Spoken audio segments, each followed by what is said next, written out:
Dipper Pines? Thank you for waiting. I heard that you needed me. Yes, I'm looking for a patient. Female, her name is, Lidia Worthington. Sure. She's in the cafeteria. Lydia, someone is here to see you. Dipper? Take me home. I want to go home. Knife! It's not my knife. Let go of me! Let go of me! I shot my dad! I shot my dad! Take it easy! Stupid fucking moron.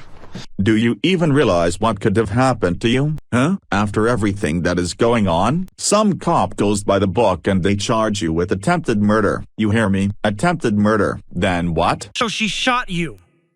You're just gonna let her get away with it. I told you, it's my business, not yours. And what did you do? Nothing. Zero. You are a disgraceful little kid. Go to hell. Do you want me to break your freaking neck? Dipper, come on. Don't cry. Your heart was in the right place, but it's wrong. You know that. It's not in your nature. You don't know me, Chuck. All right? You don't know anything about me. You are my closest ally, for God's sake. A friend. An innocent young child with so much to learn. That is bull. You just can't even begin to confess what you did. What? Do you know why Lydia shot you, Chuck? It's because she knew that Axel was killed in a hit and run. You just get away with it. Nobody cared about him.